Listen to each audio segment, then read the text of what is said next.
Hello दोस्तों, हम लेकर के आए हैं आप लोगों के सहयोग में कक्षा 9 की मैथ। जैसा कि आप लोग जानते हैं कि जो आरंभ में हमारा आरंभ में जो व्यक्ति थे उनको संख्याओं का विशेष रूप से ज्ञान नहीं था, जिससे वो कंकड़ या छोटे छोटे जो रोड़े वगैरह पत्थर वगैरह होते थे उनकी सहायता से किसी भी वस्तुओं की यदि गिनती करनी होती थी तो उससे उनकी गिनती करने थे। फिर धीरे धीरे उनको अंकों का ज्ञान होने लगा। फिर उन्होंने संख्याओं तथा कुछ संकेत या चिन्ह थे जिनका उन्होंने प्रयोग किया, वही आगे चल करके हमारी संख्याएं कहलाती हैं। तो जिन संकेतों या संख्याओं का प्रयोग प्रारंभ में व्यक्तियों द्वारा किया गया उनको हम नेचुरल नंबर कहते हैं। क्या कहते हैं? नेचुरल नंबर, अर्थात उन्हें हम कहते हैं प्राकृतिक संख्याएं। तो जिन संख्याओं की सहायता से वस्तुओं या अन्य हमारे जो मटेरियल होते हैं, जैसे ईंटें हो गई, पत्थर के टुकड़े हो गए या कोई अन्य मटेरियल जो बड़े बड़े हो गए, उनकी हम गणना करते हैं तो वो हमारी जो होती है वो हमारी प्राकृतिक संख्याएं कहलाती हैं। उदाहरण के लिए हम लेते हैं 1, 2, 3, 4 या 5, 6, 7, 8, 9, 10 यानी इन्फिनिटी तक जितनी भी हमारी संख्याएं आती हैं वो सब हमारे उदाहरण। इनको हम क्या कहते हैं? धन पूर्णांक भी कहते हैं। क्या कहते हैं? धन पूर्णांक भी कहते हैं। अब अगले पॉइंट पे हम बात करते हैं कि यदि आपसे कोई पूछ लेता है कि सबसे छोटी प्राकृतिक संख्या क्या होगी, सबसे छोटी प्राकृतिक संख्या क्या होगी, तो हमारी 1 होगी। क्या होगी? 1, क्योंकि हमारी संख्याएं होती हैं वो 0 से तो स्टार्ट नहीं होती हैं। 1, 2, 3 से यदि आप किसी भी वस्तु की गिनती करना शुरू करते हैं तो 1, 2, 3 ऐसे गिनते हैं। ठीक है, तो जो हमारी सबसे छोटी नेचुरल नंबर यानी प्राकृतिक संख्या होगी वो हमारी 1 होगी। अगला हमारा आता है पॉइंट कि किसी धन पूर्णांक, माना कि हमारा n है, के पश्चात का धन पूर्णांक n+1 वाली संख्या होती है। यानी यदि हमारी कोई संख्या n है, यदि उसमें हम 1 ऐड कर देते हैं तो हमें उसके आगे वाली एक संख्या प्राप्त हो जाती है। इसे हम n+1 से प्रदर्शित करते हैं। क्या करते हैं? n+1 से प्रदर्शित करते हैं। उदाहरण के लिए हम लेते हैं, जैसे हमारा है 2।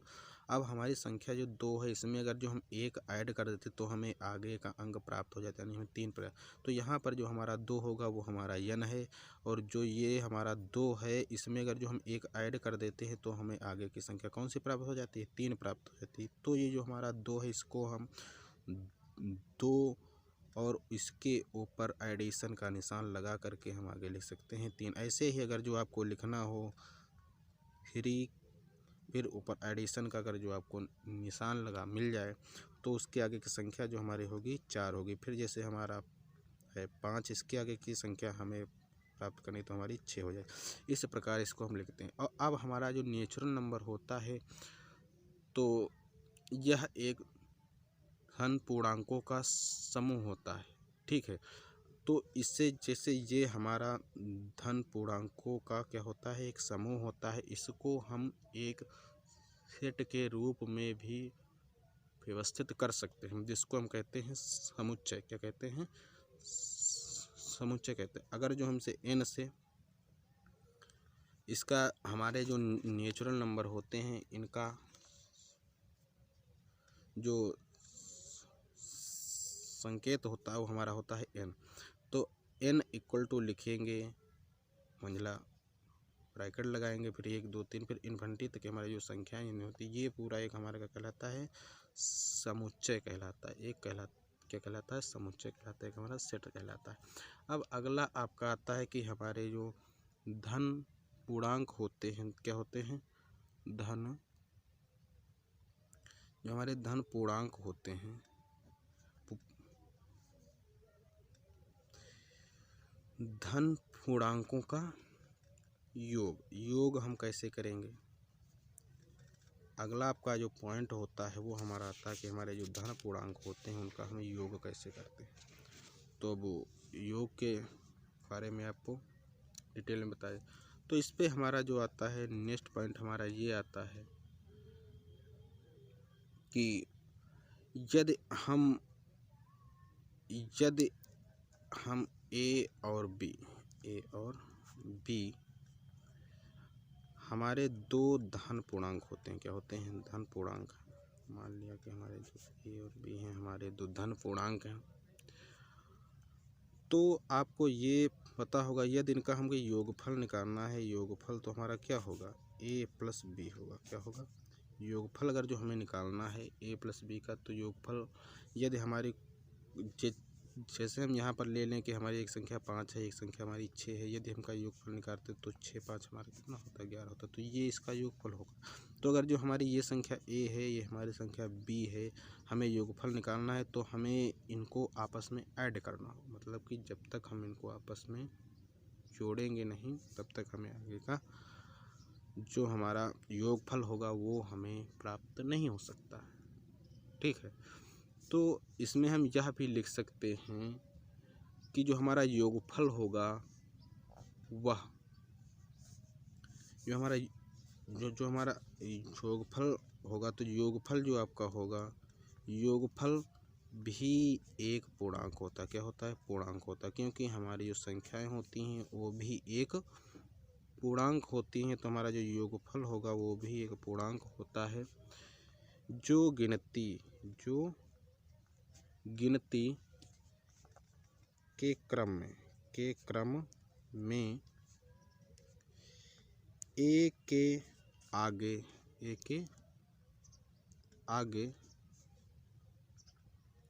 बी बार गिनती करने पर प्राप्त होता है। जैसे हमने एक लिया, इसको हमने ए माना और अगला हमने लिया 2, तो इक्वल टू हमारा 3, मतलब जो हमारा ए है, ए के आगे यदि हम 2 बार गिनती करते हैं तो हमें क्या प्राप्त होता है, आगे का हमें 3 प्राप्त होता है। ऐसे ही जैसे हमने संख्या ले ली 4 और यदि 4 के आगे हम ले लेते हैं 5, यदि हम जैसे हमारी ये कोई संख्या रेखा है, इस पे हमारा 0 लिखा है, 1 लिखा है, 2 लिखा है, 3 लिखा है, 4 लिखा है, 5 6 7 8 9 और फिर आगे 10। यदि ऐसे हमारी कोई संख्या रेखा है, तो जैसे हमारा यहाँ से यहाँ तक क्या है, यहाँ से हमारा यहाँ तक है 4, अब 4 के आगे हमको लेना है 5, तो हम यहाँ से गिनना स्टार्ट करते हैं कि 1 2 3 4 5, तो यहाँ पर आप देख रहे हैं कि इसका योगफल के रूप में हमें कितना प्राप्त हो जाता है, 9। मतलब 4 के आगे हमें कितने अंकों को काउंट करना होता है, तो वो हमारे 5, और हमें इसका योगफल प्राप्त हो जाता है। इसमें संख्याओं को जोड़ने की क्रियाएं जो होती हैं निम्न नियमों का पालन करती हैं। तो नंबर 1 पे इसमें हमारा जो आता है, नंबर 1 पे इसमें हमारा क्या आ जाता है, नंबर 1 पे हमारा इसमें आता है, नंबर 1 पे इसमें हमारा आ जाता है कि आपका जो होता है क्या होता है, इसमें हमारे कुछ नंबर 1 पे आपका आता है सम्मरक नियम। क्या आपका जाता है, सम्मरक नियम। ये हमारा क्या होता है, सम्मरक नियम आपका क्या होता है कि यदि हमारे दो पूर्णांक a, b, यदि a, b दो धन पूर्णांक हैं, क्या हैं, दो धन पूर्णांक हैं, तो उनका जो आपका योगफल प्राप्त होता है, क्या प्राप्त होता है, योगफल आपका आता है, वो भी क्या होता है, धन पूर्णांक होता है, कैसे, जैसे हमने लिया 7 + 3, तो ये जो आपके 7 और 3 है ये भी ये क्या है, धन पूर्णांक हैं, और जो आपका योगफल भी आएगा वो भी आपका होगा धन पूर्णांक होगा। एग्जाम्पल के लिए लेते हैं, फिर जैसे हम लेते हैं 8 + 9, तो ये भी हमारा कितना आएगा, एक हमें धन पूर्णांक ही प्राप्त होता है। तो ये आपका कैसा नियम होता है, ये आपका सम्मरक का नियम होता है। फिर अगला आपका जो नियम आता है, अगला आपका नियम कौन सा आता है। अगला आपका जो नियम होता है, ठीक है, वो आपका आता है क्रम विनिमय का नियम। अगला आपका कौन सा नियम आता है, क्रम विनिमय का नियम। तो ये नियम क्या होता है, इसके बारे में थोड़ा सा हम देख लेंगे कि यदि हमारी दो संख्याएं a, b हैं। कौन सी संख्या है, यदि हमारी a, b दो संख्याएं हैं और इनको आपस में हमें ऐड करना हो, इनको आपस में जैसे a + b ऐड करना हो, तो जो योगफल हमें, माना कि हमें c योगफल प्राप्त हो रहा है। a, b हमारे दो धन पूर्णांक हैं, इनको हमने आपस में ऐड किया और हमें योगफल c प्राप्त हो रहा है। तो अगर जो हम इन्हीं संख्याओं को उलट देते हैं, मतलब कि b + a कर देते हैं, तो भी हमें योगफल c ही प्राप्त होगा। जैसे कि उदाहरण के तौर पे हम ले लेते हैं, यदि हमने 3 + 4 को आपस में ऐड किया तो हमें कितना प्राप्त होता है, 4 3 हमारा 7 प्राप्त होता है। यदि हमने इनके स्थान परिवर्तित कीजिए, 4 + 3 कर दिया तो भी हमें 7 ही प्राप्त होता है। यही हमारा क्रम विनिमय का नियम होता है। क्रम विनिमय का मतलब ये होता है, हमारा जो अंकों का रूटीन होता है, यदि उसको हम एक्सचेंज कर देते हैं, यानी इस स्थान पे उठा के इसको रख देते हैं या इसके स्थान पे उसको रख देते हैं, तो हमें योगफल वही प्राप्त होता है जैसा कि हमें a + b को जोड़ने पर प्राप्त होता है। वही योगफल हमें b + a को जोड़ने पर प्राप्त होता है। यदि हम इसको संख्या रेखा पर निरूपित करना चाहें तो हम कैसे दिखाएंगे। माना कि ये हमारी कोई संख्या रेखा है, ठीक है, यहाँ से हमने लिया 0 1 2 3 4 5 6 7 8 9 और फिर ऐसे ले लिया 10, ठीक। तो जैसे यहाँ पर यदि हमने क्या किया है, 3 + 4 किया है। क्या किया है, 3 + 4। तो जैसे यहाँ से हम लेते हैं, यहाँ से हमने अंक लिया 3, कितना 3, और फिर इसमें हमने ऐड कर दिया कितना 4, 3 के आगे आएंगे 4, तो 1 2 3 4, कितना आएंगे 4। तो यहाँ पे हमारा 7, मतलब इधर हमने लिया 3, इधर हमने ऐड किया इसमें 4, तो हमारा कितना प्राप्त हो जाता है, हमारा 7 प्राप्त हो जाता है। ऐसे ही यदि हम इसका जो नियम है वो अगर जो हम चेंज कर देते हैं, मतलब कि इस तरह से चेंज कर देते हैं, तो हमारा क्या आता है, जैसे यहाँ पे हमने क्या लिया, यहाँ पे हम ले लेते हैं 4, यहाँ पर ले लेते हैं 4, और फिर इसमें हम ऐड कर देते हैं, कितना ऐड कर देते हैं 3, तो 4 के आगे हम कितने अंक जाएंगे 3, तो 1 2 3, तो हमारा भी वही अंक प्राप्त होता है। कौन सा अंक प्राप्त होता है, 3। तभी हमारा जो आंसर होगा कितना आएगा, वो आंसर 7। तो ऐसे आपका जो क्रम विनिमय का नियम होता है, यदि हम अंकों के स्थान को अदल बदल कर देते हैं फिर भी हमारा जो योगफल होता है वो हमारा सेम ही आता है। ये आपका होता है क्रम विनिमय का नियम। अगला आपका आता है नंबर 3 पे, आपका आता है साहचर्य का नियम। नंबर 3 पे आपका काहे का नियम आता है, साहचर्य का नियम। नंबर 3 पे हम देखेंगे साहचर्य का नियम। तो जो आपका साहचर्य का नियम होता है ये क्या होता है, इसमें हमें अधिकतम 3 संख्याएं लेनी होती हैं। अधिकतम हमें कितनी संख्याएं लेनी, 3 संख्या। जैसे एक संख्या हमारी a है, एक संख्या हमारी b है, एक संख्या हम मान लेते हैं c है। a b c हमारी 3 कोई संख्याएं हैं। यदि ये 3 संख्याएं हम ले लेते हैं, इनसे हमको कहता है कि आप साहचर्य नियम को सिद्ध करें। तो साहचर्य नियम आपका क्या होता है कि यदि a + b इनको हम एक कोष्टक में रख लेते हैं और c को हम बाहर रखते हैं, तो जो हमें योगफल मिलता है वही योगफल यदि हम एक अंक को बाहर रखते हैं और कोष्टक के अंदर b + c को कर लेते तो वही योगफल हमें प्राप्त होता है। उदाहरण के लिए हम लेते हैं, उदाहरण में हम देखेंगे कि उदाहरण के तौर पर हम ये देखते हैं कि यदि हमारे माना ए बराबर हम 4 ले लेते हैं, बी बराबर 5 ले लेते हैं और सी इक्वल टू हम 2 ले लेते हैं। कितना ले लेते हैं? 2। तब यदि हम इसमें रखते हैं तो ए प्लस बी और प्लस सी इक्वल टू आप देखेंगे कि आपका कितना आ रहा है। यदि इसमें हम रखते हैं तो 4 + 5 और प्लस का 2 तो हमारा कितना आएगा? वही 5 4 हमारा होता है 9। 9 + 2 हमारा कितना हो जाएगा? 11 हो जाएगा। फिर यदि हम ए को निकाल लेते हैं बाहर, बी प्लस सी को ब्रैकेट में रख लेते हैं तो आपका जो होगा 4 × 5 + 2 भी हमारा आंसर क्या होगा? 5 2 7, 4 + 7 4 हमारा 11 आता है।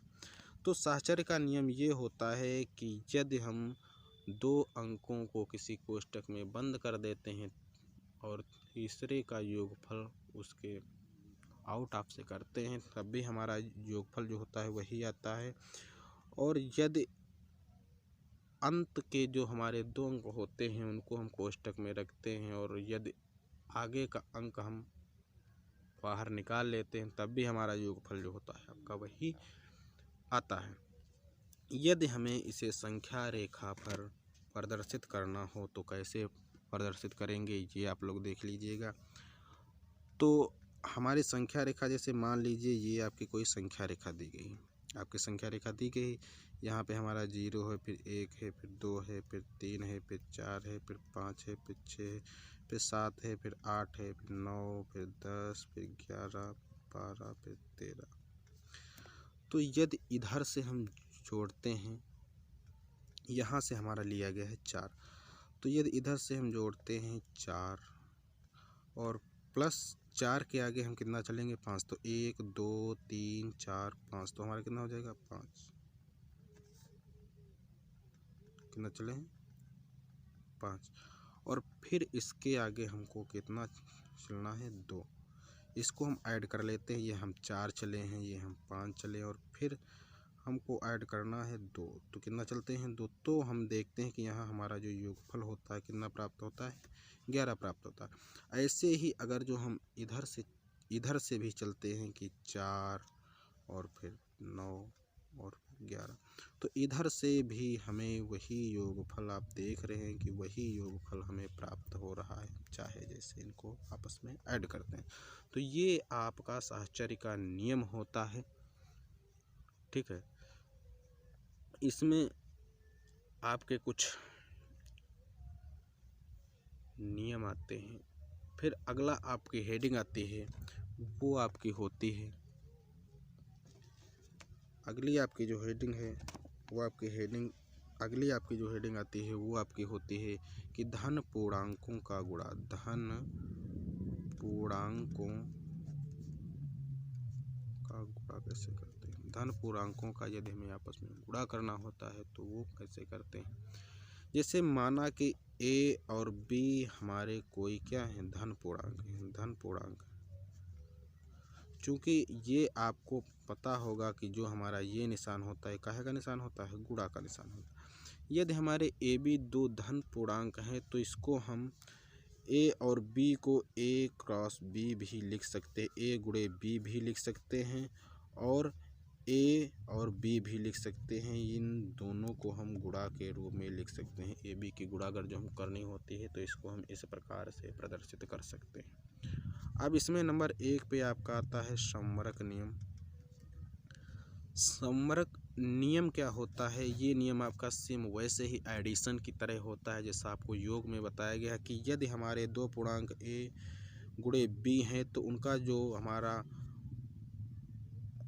गुणनफल प्राप्त होता है इससे हमारा सी आता है, ठीक है। तो जैसे आपका 7 गुणे 4 वो आपका 7 चौक 28, मतलब कि हमारा जो हमारे 2 धन पूर्णांक होते हैं यदि उनकी आपस में हम गुणा करते हैं तो हमारा जो गुणनफल होता है वो भी एक धन पूर्णांक ही प्राप्त होता है। ये आपका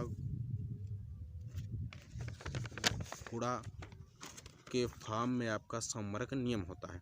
अगला आपका आता है, इसके उपरांत आपका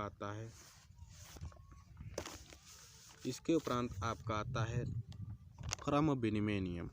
क्या आता है आपका क्रम विनिमय नियम। क्रम विनिमय नियम आपका क्या होता है कि इसमें यदि हमारे दो धन पूर्णांकों की गुणा किसी क्रम में करने पर हमारा जो परिणाम होता है वो समान रहता है।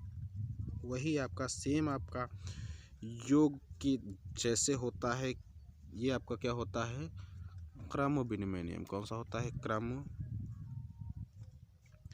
विनिमय नियम। तो ये आपका क्या होता है, हम मान लेते हैं कि हमारे a कामा b हमारी दो धन पूर्णांक हैं। क्या है धन पूर्णांक, दो धन पूर्णांक होते हैं। तो यदि इनकी हम गुणा करते हैं a गुणे b निकालते हैं तो जो गुणनफल इनका आता है वही गुणनफल b गुणे a करने पर भी आएगा। यही आपका क्रम विनिमय का नियम होता है। क्रम विनिमय का मतलब कि यदि हम संख्याओं का क्रम उलट देते हैं तब भी हमारा जो योगफल होता है या हमारा जो गुणनफल होता है वो हमारा सेम ही आता है। अब हम उदाहरण लेते हैं। उदाहरण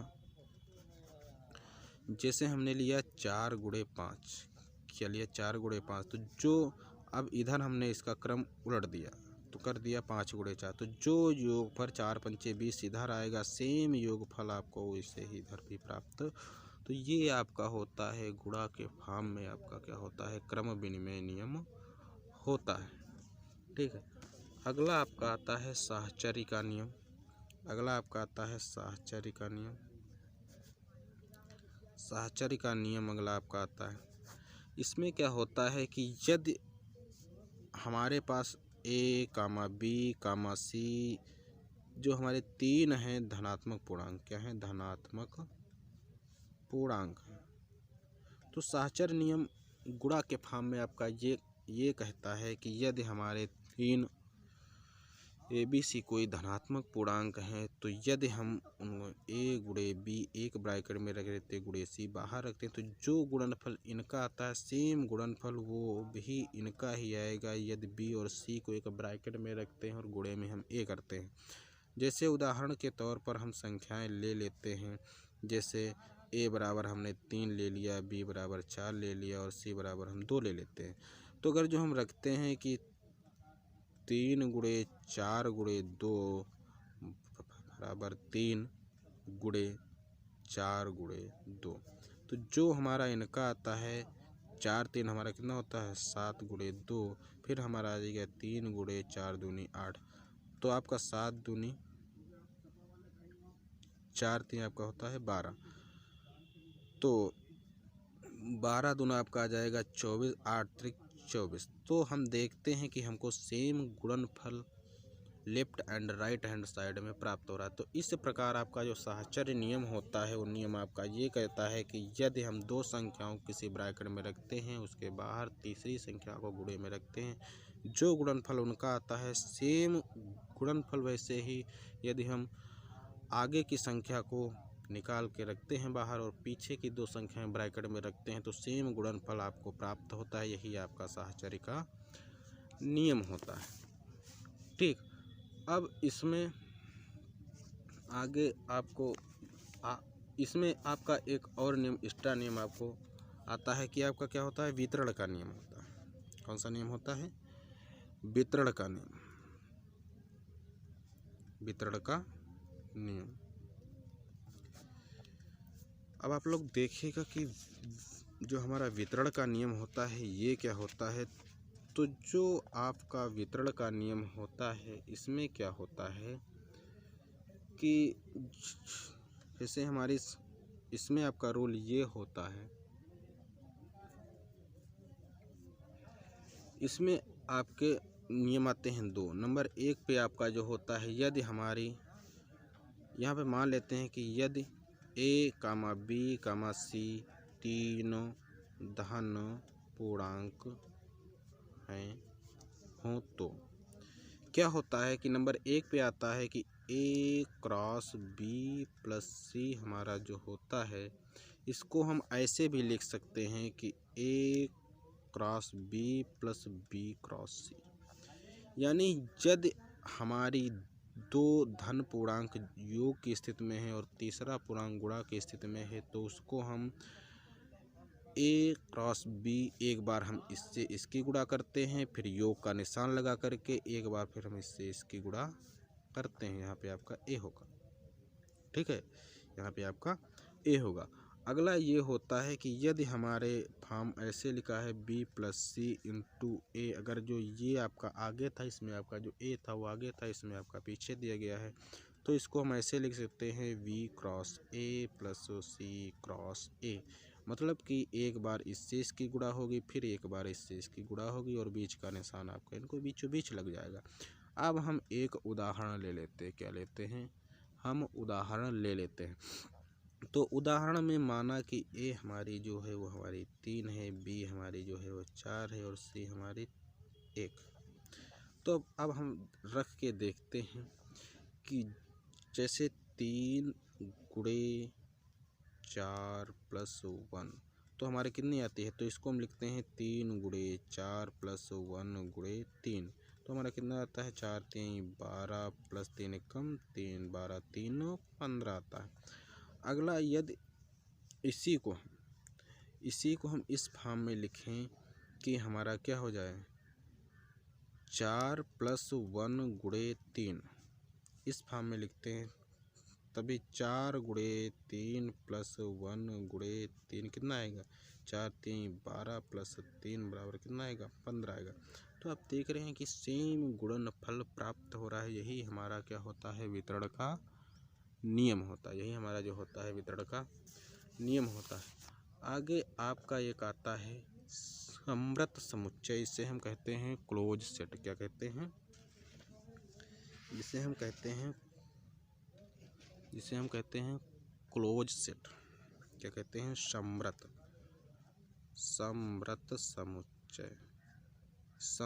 समुच्चय। इसमें आपको थोड़ा सा लिखना पड़ेगा कि यदि किसी समुच्चय का मतलब हमारा होता है एक सेट, ठीक, के एक या अधिक स्वैच्छ वो होते जो अपने आप में स्वयं में स्वतंत्र होते, स्वैच्छ अवयवों पर की गई संक्रिया से प्राप्त फल उसी समुच्चय का अवयव हो तो उस संक्रिया के सापेक्ष वह समृत समुच्चय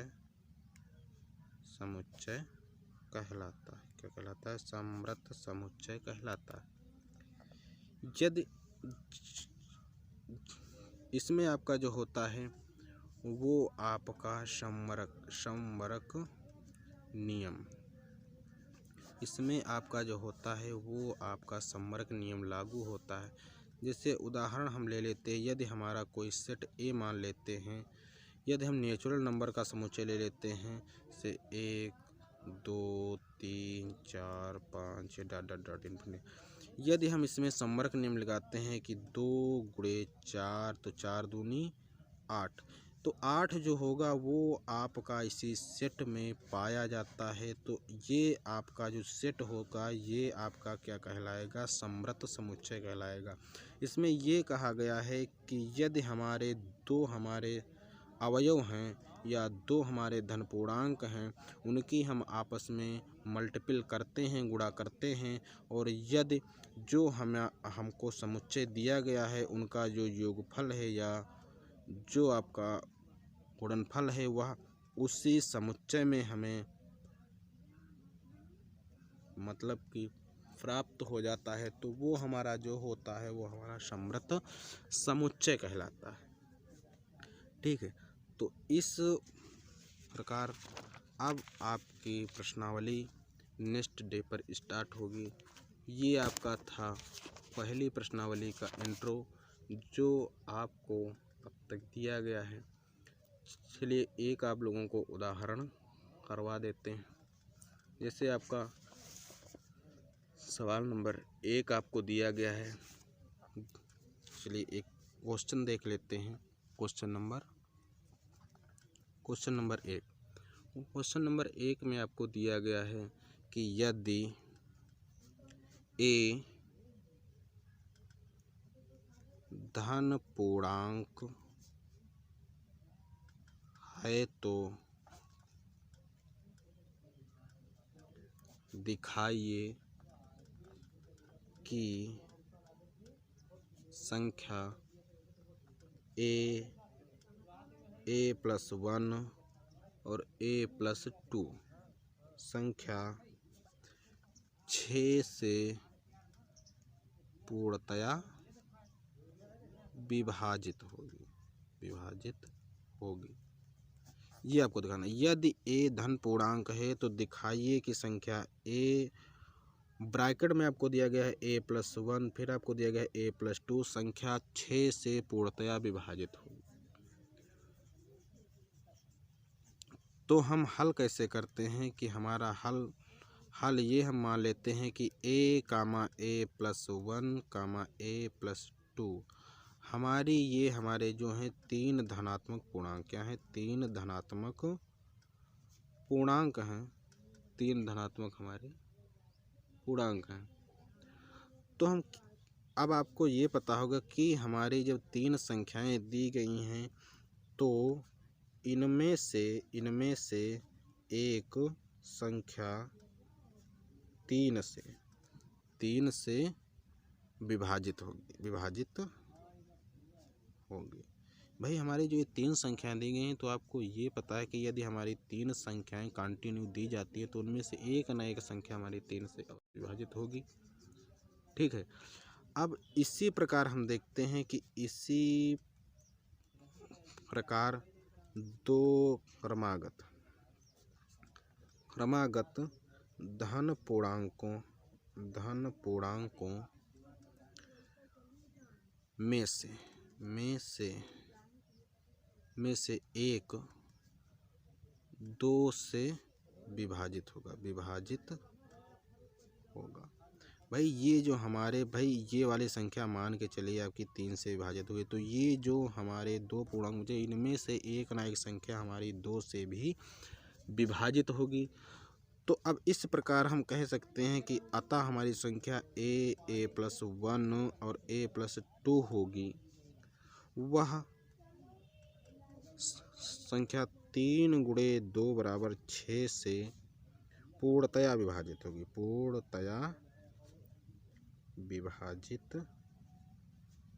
होगी। इस प्रकार हम ये एक बार रिवाइज कर देते हैं कि आपको क्वेश्चन दिया गया है कि यदि a धन पूर्णांक है तो दिखाए कि संख्या a ब्रैकेट में a+1 फिर a+2 संख्या 6 से पूर्णतः विभाजित होगी। तो हम यहाँ पे लिख लेते हैं कि माना a+1 a+2 हमारे जो है 3 धनात्मक पूर्णांक हैं। तो इनमें से जो एक संख्या आपकी जो होगी वह आपकी 3 से अवश्य विभाजित होगी, क्योंकि हमें यहाँ पर 3 संख्याएं जो यहाँ पे लिखी गई हैं, जो हमारी दी गई, उनमें से एक अवश्य संख्या हमारी 3 से विभाजित होगी। इसी प्रकार हमारी जो 2 क्रमागत संख्याएं होंगी उनमें से एक हमारी जो संख्या होगी कितने से विभाजित होगी? 2 से विभाजित होगी। अतः हम कह सकते हैं कि हमें जो संख्या दी गई a+1 a+2 संख्या 3 × 2 = 6 से पूर्णतया विभाजित होगी। ठीक है। तो ये हमारा सिद्ध हो चुका है कि हमारा जो a धन पूर्णांक है दिखाई संख्या, ये हमारी जो संख्या है ये कितने से विभाजित है? 6 से विभाजित है। ठीक है। अब नेक्स्ट वीडियो में आपको प्रश्नावली के सवाल हल करवाए जाएंगे। ठीक है।